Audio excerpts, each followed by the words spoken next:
Greetings and salutations. I can start right back with more Raid Shadow Legends, and I thought today we would talk about Fencer. She's a rare high elf champion. She dropped along with the three really good rares that came along with Battle Pass last time around. Grave Chill Killer, Frozen Banshee, Coffin Smasher. Three excellent champions that you could 6-star and not think twice about because they're so good.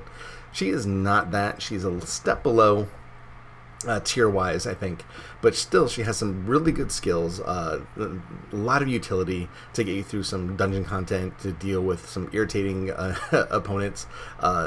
She has some skills that can mitigate what they do, and she's actually kind of fun to use too. So let's go over her skills right quick. Yeah, basically she is, Hiria's purple-haired twin sister.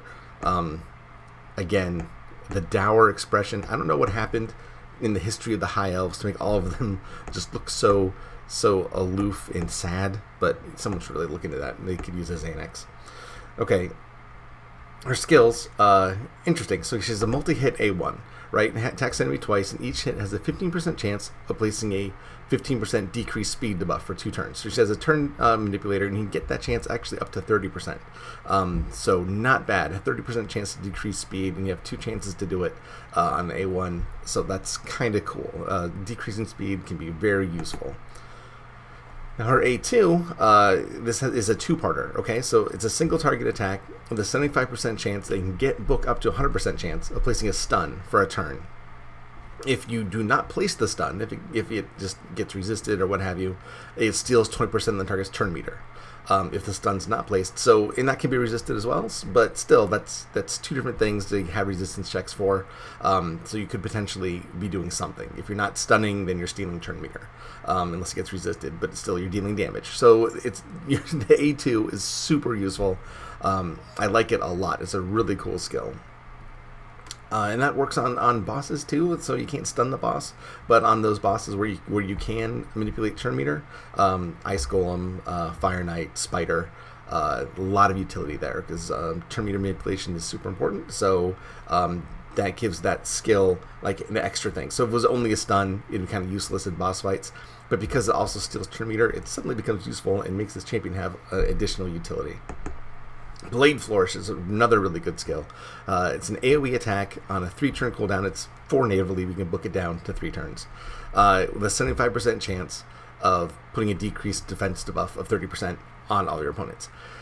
Granted, it's the low version. It's not the 60% decrease defense debuff, but it's a 75% chance that you can book up to 100% chance on a 3-turn cooldown. It's not bad at all. Now, I realize that there is a slight problem with this in that Ward Maiden exists. Okay, and War Maiden has the big version of defense down, 60% on a 3-turn cooldown on her A3, which is undeniably better. And a missed opportunity here with Fencer is she's the same affinity as War Maiden. So Blade Flourish, even if at 30%, would still be really cool if it was a different affinity. If it was magic, if it was spirit, if it was anything, because it turns out, and I guess I was spoiled by getting Tyrell early and not really having to think about it much, and I Dracomorph pretty early too. There's not actually a whole lot of champions that have AoE defense down on them. I kind of thought that there was a plethora to choose from. Turns out, outside of legendaries, the epics and rares, it's a bit on the rare side. So the fact that she does it is great.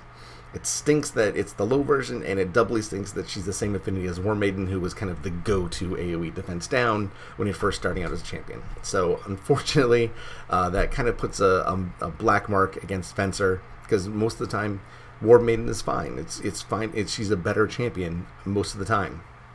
However, that depends, right? Because that A2, the stun and the turn meter manipulation, you might want that more than War Maiden's poison skill on her A1. And the manipulating the speed, the manipulating the turn meter, definitely has a place in this game and a lot of utility in dungeon content. So another thing to consider. So War Maiden, Fencer, it depends. Sometimes Fencer can be the better choice. Okay, so for this particular champion, the masteries, I only took her up to tier 2 just to get a little bit of extra crit damage, and some more accuracy, because you definitely want to land those debuffs anytime you can. Because her base skills, her base stats are not bad, right? She has the most hit points, the most base hit points out of any attack champion in her faction. It's over, I think it's 15,000. It's definitely over 14. Her damage is right in the middle, kind of between Eris on the low side and Hyria on the high side. So she is middle of the damage done, with the highest of the hit points. So that could, potentially give you a little bit more versatility in how you equip her.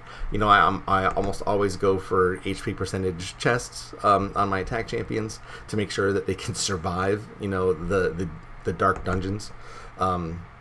So I always have that, but I was able to sneak in some accuracy to definitely pump that up as much as I could, so that she can land those debuffs. Get her some Savage Gear in there for a bit more crit damage.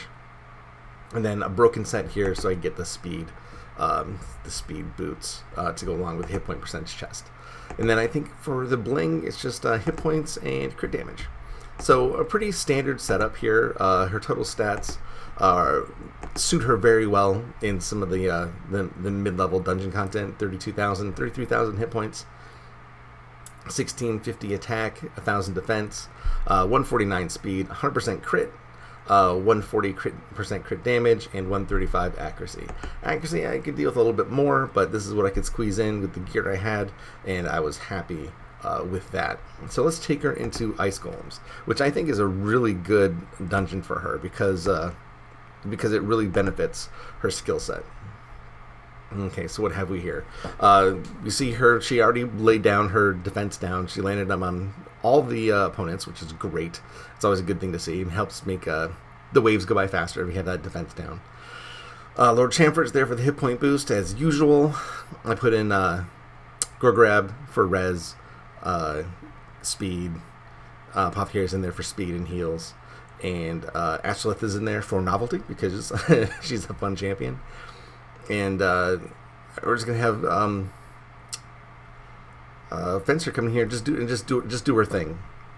Now, the reason I like Fencer in this dungeon is because I hate that minion. I talk about it all the time in these, but if I fail this level, on level 20, it's always because of that minion there putting down the heal block right there, like he just landed an Astrolith, because I never run with a cleanser, or I very rarely run with a cleanser. So one way around that is to use a champion with stun. You can stun the minion. You can focus on that minion and whoever has the stun up. When Fencer has the stun up, she'll pommel smash him and knock him out, and then I'll get through it. And she actually does it pretty effectively here at some point. I don't remember when. But and then I think it's this one because the bombs go off. Let's see. Is she gonna pommel strike that left minion? Let's go. Yeah. So she knocks him out, and then the bombs go off and he's dead. So Astrolith and Fencer tag teamed him quite effectively in that round. So good stuff. She's very effective in taking out irritating minions. Even if you're going through waves and you don't want to deal with Gnarlhorn, or you don't want to deal with Paragon, someone who's just makes things go by too slowly because they extend the fight, stun them, get them out of the way. You have it's 100% chance, as long as it's not resisted, and if you get your accuracy up with minions, it shouldn't be a problem with the waves. So anyway, we're eventually going to win. It's going to be great. Now there is another thing that I didn't consider, actually. Spider. Now, this is only Spider 10, so this is the best showcase for it, but she's only level 50, and usually dealing with the Spiderlings, of course, until around level 14 or 15, right? And then you're focusing more on the Spider Queen and her turn meter. But this is just an example of how you can make Fencer work in Spider, which I didn't really consider, right? Because a lot of times in the early stages, you bring War Maiden, if you're running an all-rare team, or if you're just starting out. Use a War Maiden on the early Spider stages to get ripped to put down the defense and the poison on the boss. Well, Fencer actually can serve that role very well. She has the defense down. Granted, it's not the big version, so your max enemy hit point hits from Cold Hearts or Royal Guards or what have you aren't going to be as powerful, but it still gets the job done. Just not in as speedy a fashion. But what she does do, she has the additional ability of landing speed down on the Spider Queen and stealing turn meter with her A2, and that definitely works very well on the Spider. So this is the stage where this is Spider 10, where it's a great farming stage, right? Spider 10 is one of the once you start being able to farm Spider 10 that really gives you the opportunity to get good jewelry. And then you rest for the dungeon. So Spider 10, I'm using it as an example because it's a great farming level. And even though you're focusing more on the Spiderling still with AoE damage than you are on the Spider Queen, because my Fencer's level 50, I can't really do the higher dungeons with her because she'll die instantaneously. But it just goes to show that she can manipulate the Spider Boss both with speed, with turn meter stealing, and she puts the defense down on the Spiderlings and on the boss. So she has a lot of utility in the Spider dungeon. And the spider heroes are a bit hard to come by, it seems sometimes. Like find someone that can do the things you need in Spider to make a team of 5, work with a lot of synergies, can be hard to find. So this one's a bit overkill. This created monster makes Spider super easy. So, but this was just, I wanted to make it safe just so you could see that Fencer can work against in this dungeon against this boss. Because again, it's fun to find a new good Spider champion, and I think Fencer fits that bill. And as you can see, she maxed out the DPS at level 50. So something to consider when you're running through Spider. Now, another thing is, how I hate Arena. I'm not a big Arena fan. And I especially don't like Arena because of champions that kind of make you so you have to work around their special skills, like Roshcard and Duchess Lilitu. So here's an example of, yes, I brought a level 50 into the 60 dungeon, but I just wanted to have an example of how useful Fencer can be against those irritating champions. So, yeah, she missed her stun on Roshcard, but she did steal some turn meter from him, and I'm not going to say that turned the fight around, but we do win. And I have like a pretty mediocre Arena team, and we were able to win the day with some help of some turn meter. I think maybe we got to have an extra turn to get Roshcard in. Maybe we were able to kill him because of that. So something to consider, right? You can use that 100% stun and turn meter steal if the stun doesn't land in Arena. Can have a lot of utility. So we do win this fight eventually. Let's cut out that. And here's Duchess. She's going to pommel strike Duchess and take her out of the fight for a round. That's a huge deal when you're dealing with Duchess, because once she kind of gets her skills rolling, it can be really hard to recover. So Arbiter's on the team too, so that kind of makes a bit more degree of difficulty here. But we do eventually win the day against Lilitu and Arbiter, which is kind of the bane of my existence. I can't stand Duchess Lilitu. But that stun helped me take out some other champions, and yes, they do get resurrected, but regardless, that stun helps us so much in there. So I am a big fan of Fencer in Arena. She's not the strongest, but again, having 3 skills with utility is a nice thing to have in Arena, especially one that can take out a really strong champion and prevent them from using prevent them doing anything for a turn. It's good stuff. All right, so that's Fencer. I want to know what you think. I don't think she's top tier, in my opinion, but I think that if you're just starting out and you pull a Fencer early, she's definitely a champion that you can focus on building up and can take you through a lot of content. If you're running like an all rares account for fun, again, she has the similar utility to War Maiden. I probably wouldn't mind running her and War Maiden, even on the same team sometimes, having 2 AoEs with defense down, and then also having the turn meter, the stun, and the poisons. I think that they would work well together, despite the fact that the same affinity, which stinks. I'm so mad at Plarium for missing this opportunity to bring in another War Maiden type rare, just with a different affinity. It wouldn't be too hard, I don't think, to have done that, but I guess they chose not to.